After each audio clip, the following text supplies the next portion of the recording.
walking into like the largest stadium on earth, Okay. but instead of a football game on the field. Percent expectation of an AI company's success, or an overwhelming probability in a political race. When do prediction markets stop merely measuring reality and start creating a self-fulfilling prophecy? Oh, wow. Right. If the whole world bets millions of dollars that something is inevitable, does that sheer financial momentum actually make it happen? Do the builders, the voters, and the investors simply follow the flashing numbers on the Jumbotron? When the scoreboard starts playing the game, that is really something to chew on. Well, thanks for joining us on this deep dive. Next time you look up at that giant flashing scoreboard of human uncertainty, just remember, every number has a story, and every story has a price. Imagine walking into like the largest stadium on earth, Okay.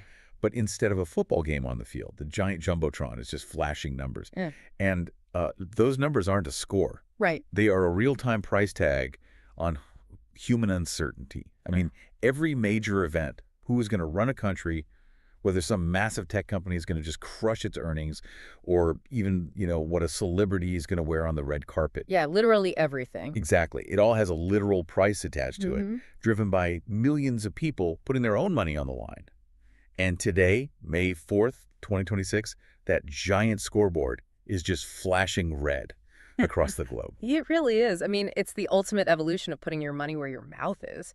We usually like to think of history as this abstract concept that just kind of happens to us, right? Right. But what we're looking at today is humanity trying to price the future before it actually arrives by, distilling all the world's noise into a single tradable metric. So from the ballot counting rooms in India to an Oakland courtroom where Elon Musk is basically fighting for the underlying soul of artificial intelligence, we are going to look at how millions of dollars in active trades reveal what people actually expect to happen. Yeah, we're talking about global prediction markets, specifically, platforms like Polymarket and Kalshi. And the split screen of the globe today is just staggering. I mean, half the world is laser focused on high-stakes political shifts and these huge regulatory crackdowns. While the other half is, pouring capital into AI bellwethers, high-profile lawsuits, pop culture stuff? Exactly. It is a perfect quantified snapshot of global attention. It is. And, to understand the raw power of these markets, you really have to start where the international volatility is at its absolute peak right now, like at this exact second.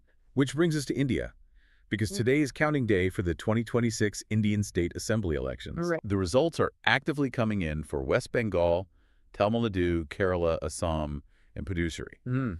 And the market is functioning like a global nervous system. You have thousands of people just constantly refreshing their screens. Watching the actual vote counts update, yeah. Yeah, and instantly buying or selling shares in those political outcomes based on that. But before we throw around these percentages, let's just ground this for you, the listener. Good idea.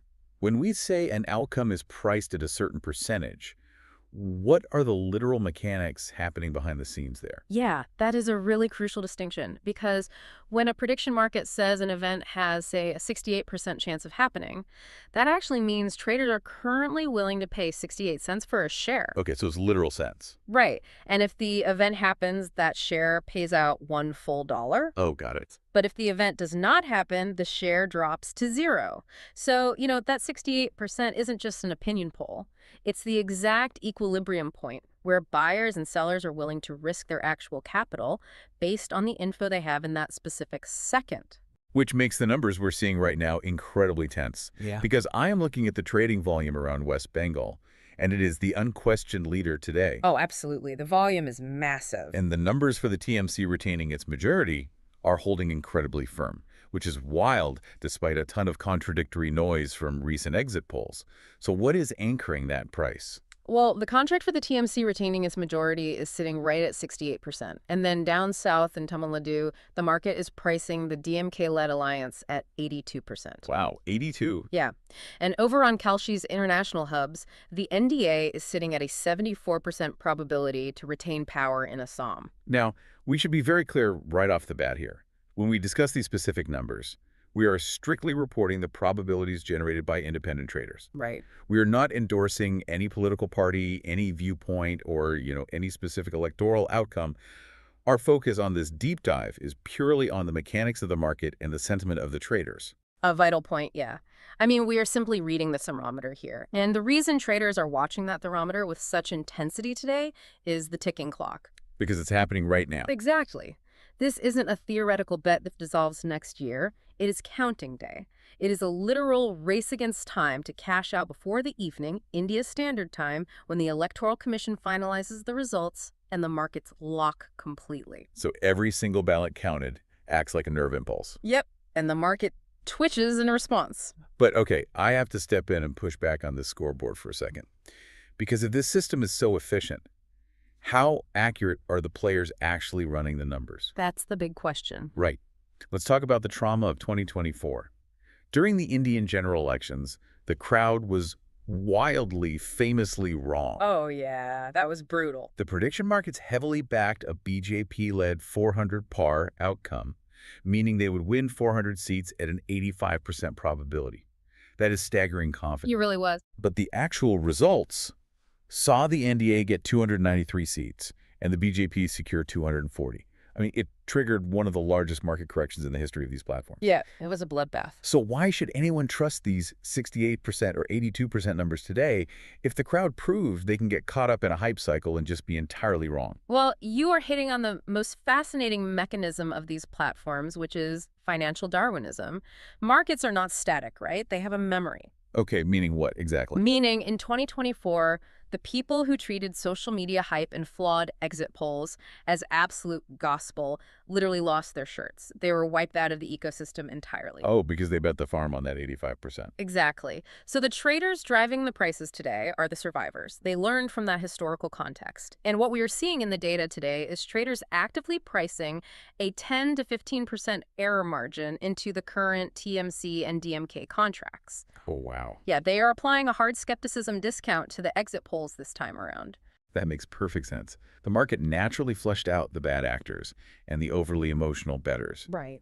And the ripple effects of this maturity are hitting traditional finance, too.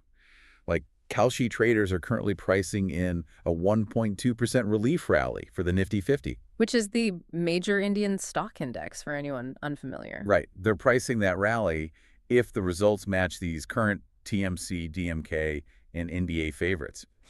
But why would an election outcome trigger a stock market jump? So, traditional financial markets despise uncertainty above all else. When an election is pending, capital just sits on the sidelines. Waiting to see what happened. Exactly. But if the prediction market's favorites win, it means the status quo or the expected business environment remains stable. The uncertainty vanishes, that sideline capital floods back into the equities, and boom, you get that 1.2% bump. So the prediction platform is essentially acting as a leading indicator for Wall Street. And we even see this financial Darwinism applied to long-term horizons, too. Look at the 2029 PM watch market. Prime Minister Modi leads at a 44% probability to head the NDA again. Okay. But Rahul Gandhi has climbed to 22%. Which is a 10-point jump since the 2024 correction, right? Exactly. The market is slowly adjusting its bliss line based on the hard reality of that last cycle. But here's where the dynamic takes a really sharp turn into regulatory drama. While all this sophisticated money is flying around trying to predict Indian politics, the Indian government is actively trying to shut the entire operation down. Oh yeah, they are not happy about it. No. On April 22nd, India's Ministry of Electronics and Information Technology, MeitY, placed Polymarket and Kalshi under formal investigation for potential violations of the Public Gambling Act and IT rules. And Indian ISPs have already started soft blocking the event pages. Which leads to perhaps the most incredibly meta dynamic we have ever seen. Meta bet. I love this. Yes. There's a contract running right now on whether Polymarket itself will be banned in India by July 1st. And it's sitting at 31%. It's just really using the platform to calculate the probability of the platform's own demise. It is this completely closed loop of human behavior. It is a beautiful irony, but, it highlights a deeper concept. Jurisdictional arbitrage. India is attempting to regulate and potentially block these offshore markets because they view them through the lens of gambling laws. Right. But information and capital are incredibly stubborn. If one government tries to squeeze them, they don't just vanish, they just flow to where the environment is friendlier. And right now, if we look across the globe to the United States, we see the exact opposite trend happening. Oh, completely. In the U.S., it's not being treated as an illicit casino. It is functioning as Wall Street's cheat sheet. The capital flowing out of restricted areas is aggressively flowing into Silicon Valley. Yeah, let's talk about Palantir. Yes, so they are reporting their Q1 2026 earnings after the bell today. And the Polymarket contract implies a 96% probability of an EPS beat. Which, to put that into perspective, an EPS beat means their earnings per share will exceed Wall Street analysts' consensus. Okay. And a 96% probability in any market is practically screaming that it's a sure thing. I mean, analysts are expecting $1.54 billion in revenue. That's a 74% year-over-year growth. That is huge. But the core metric driving that overwhelming confidence is their commercial AI adoption velocity. It's tracking near 94% growth. It's acting as a liquidity magnet. I look at this and think, betting on Palantir today isn't really just about Palantir the company anymore. Right. It's like taking the temperature of the entire enterprise AI economy. Because if Palantir misses, with a 96% expectation priced in, it wouldn't just be a bad day for their stock. No, it would be a disaster. It would signal a profound, fundamental miscalculation in how fast the corporate world is actually adopting AI. That is the perfect way to frame it. It really is a bellwether for the entire tech sector. And, speaking of sweeping tech movements, the SpaceX IPO market is drawing heavy volume right now, too. Right, following that confidential filing back on April 1st. Exactly. SpaceX absolutely dominates the largest IPO by market cap in 2026 market. It's sitting at an 89% probability. And the implied valuation there is $1.75 trillion. Traders are essentially betting that the total value of all SpaceX shares will hit that mark. And they're already pricing in an expected S&P 500 inclusion shortly after the listing. Yeah, the confidence is just sky high. But the tech market that really caught my eye isn't a stock or an IPO, it's a court case. Week 2 of the Elon Musk versus OpenAI trial is happening right now in Oakland. Oh, the stakes on that one are massive. And the prediction markets are tracking it day by day, witness by witness. The volatility there is intense. I mean, on Kalshi, Musk's probability of winning his specific claim that OpenAI violated its original nonprofit mission has been swinging wildly. Like how wild? Between 35% and 60%. And it's based entirely on daily witness testimony. They have a massive swing for a legal proceeding. Every time a lawyer makes a point, the nerve center twitches. Yeah. But why is there so much liquidity riding on what is technically just a breach of contract trial? Because you have to look at the underlying philosophy of the entire tech ecosystem. This single court case is basically a proxy war for the future of artificial intelligence. How so? Well, if Musk wins, it sends a legal and financial shockwave that will likely force future frontier models of AI to trend toward an open, decentralized architecture. Okay, and if OpenAI wins? If OpenAI wins, it solidifies the closed, hyper-commercialized proprietary model we are currently seeing from them. So traders aren't just betting on a jury verdict here. Right. They are placing financial stakes on the fundamental architecture of the next decade of human technology. Wow. Okay, so we have the ticking clock of geopolitics in India. We have the philosophical battle for the soul of artificial intelligence in an Oakland courtroom. These are heavy, world-altering events. They really are. But human attention isn't just focused on algorithms and elections.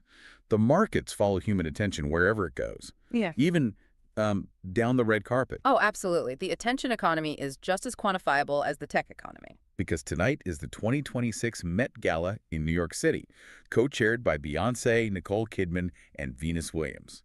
And there are niche Polymarket contracts tracking things as granular as red carpet arrival times and best-dressed picks. It's amazing. And on the sports side, the 2026 NBA Finals champion market leads all sports contracts. It has over $231 million in volume. Which is crazy. I mean, over $200 million on a single sports market is just incredible liquidity. Right. The Oklahoma City Thunder are currently the 40% favorites to repeat as champions. The San Antonio Spurs are sitting at 16%, mostly because Victor Wembanyama's surge is keeping them positioned as the major challenger in the West. Yeah, Wemby is just unreal. And the liquidity is highly reactive. Like following yesterday's Pistons Magic Game 7, the volume immediately shifted to the upcoming Pistons versus Thunder series, with OKC opening as heavy favorites. Typical market reaction. But okay, I have to stop and ask you the obvious question here. We just spent all this time talking about the future of global AI and national elections. Isn't betting on the exact arrival time of Beyoncé at the Met Gala a bit absurd? I mean, on the surface, sure. Doesn't quantifying sequins in basketball dilute the value of these platforms as serious analytical tools? It is a common critique, definitely. but I would argue that absurdity actually proves their underlying utility. Wait, how does it prove it? Because to be a true gauge of human expectation, a market has to capture retail attention, not just institutional money. What economists call the long tail of retail interest is absolutely vital. Okay. In the U.S. right now, average retail traders are splitting their focus between the NBA playoffs and the Met Gala. If you want to build a platform that perfectly mirrors what society cares about at any given second, you have to allow them to price their pop culture. Right, yeah. It proves the central thesis of prediction markets, which is that literally anything with an uncertain outcome can be quantified if enough people care about it. So the absurdity is the point, really. Mm-hmm. Because human attention is inherently absurd sometimes. The market doesn't judge what is important, it just measures the intensity of our focus. Exactly. And it forces accountability, too. Opinions are free, right? A talking head on television can say whatever they want. Oh, definitely. But a 96% probability on a stock earnings report costs millions of dollars to maintain. And that is a core takeaway for you listening to this deep dive right now. Whether you are watching the ballot counts in West Bengal, monitoring Elon Musk's time on the witness stand in Oakland, or just waiting to see what Venus Williams wears to the Met Gala tonight. Right. Prediction markets offer a uniquely quantifiable, real-time mirror of our collective expectations. It is raw data cutting through the spin. So my challenge to you is this: next time you hear a pundit on TV confidently predict an outcome, ask yourself, what is the crowd actually pricing that prediction at? Yeah, because the pundit doesn't lose a dime if they're wrong. But the crowd does. The crowd definitely does. But, that actually leaves us with one final kind of lingering question to ponder here. Oh? Yeah.